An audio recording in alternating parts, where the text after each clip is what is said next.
SEN Test Cricket for Henley Homes. Adam Collins, Bharat, Sundaresan. It's only been a couple of days after Lords, but we are here at Leeds, Headingley, the ground where stuff happens in Ashes over the years. We're in the Western Terrace that went up as one when Ben Stokes completed his miracle here 4 years ago. The Aussie team are training behind us, their last fine-tuning before they come back here tomorrow morning. What do you know, Baz? What's going on with the team? Let's start there. Firstly, I'm just so happy the turnaround is so quick. I couldn't take any more of the spirit of cricket nonsense that we've been hearing about and talking about and debating about, and poor Pat Cummins and Ben Stokes as well have been asked about. It's good to see some cricket happening behind us, and look, I think it's a toss-up between Scott Boland and Josh Hazlewood as of now. It looks like Todd Murphy is definitely playing, and what a big moment it'll be for him.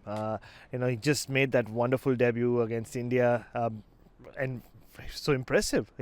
Remember him talking about how nervous he was bowling the first ball to Virat Kohli, and then not only did he get Virat Kohli out 4 times, but he was as influential in that series as Nathan Lyon. So I can't wait to see him go. Yeah, he rose to that challenge. And I suppose there will be part of that tomorrow for a lot of the Aussies, because it's going to be thick and fast from out here. You mentioned the stumping of Bairstow at Lords. It continues to dominate the media cycle over here, and the press conferences this morning that we attended, and the discourse more generally. It's going to be loud, it's going to be full on, and it's going to be a factor throughout at least the first couple of days of the Test match. Yeah, especially this part where we stand. Like the Western stands, they're supposed to be quite loud anyway, but they're expected to be rowdy and quite raucous, and well, always cheating is something we'll just have to expect to hear. At least the soundtrack of our week. It will be the soundtrack of our week, and maybe for the rest of this tour. But the pitch looks very interesting. It had a lot of live grass yesterday.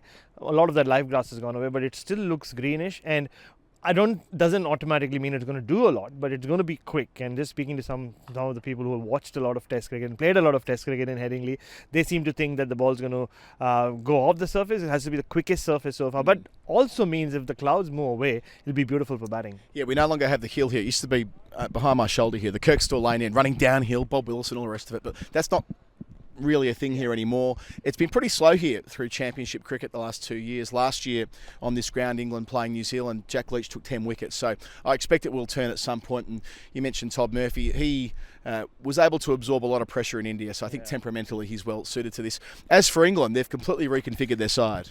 Yeah, they totally have. Harry Brook goes to number 3. It's a longish, not tail, lower order, because Moeen Ali comes back. Chris Woakes comes back for his first game of baseball cricket. So it looks like Moeen Ali bats 7 and Woakes 8. Jimmy Anderson's missing out.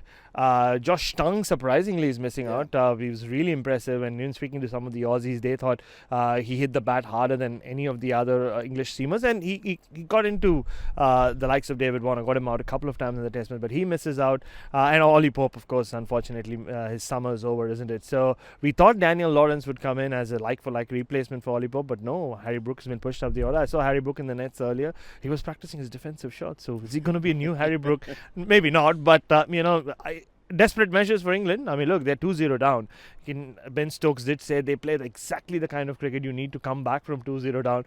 But when you hear a captain say that, that means that they're ready to try anything they can to stay alive in the series. So Moeen Ali back into the side after missing with injury last week. He's enjoyed success with the bat here at Headingley over the years, and a little bit with the ball as well. So eyes on him at number 7, up 1 spot from where he batted at Edgbaston, and of course the extra pace and airspeed of Mark Wood, who bowled so nicely. He was probably the only cricketer who came to Australia in 21-22 and went up in the estimation of pundits and former players and all the rest of it. So he'll bring an extra factor, especially if we end up in another bouncer war. That was my thought upon leaving London, that we'd come here, and if the pitch isn't that quick, that we might end up in a similar situation with Broad, Robinson, now Wood, perhaps not quite so much Woakes, but yeah, with the Aussies, they'll have to factor it in as well. Yeah, I found it interesting that England in particular, the way they trained yesterday and they trained today was a difference.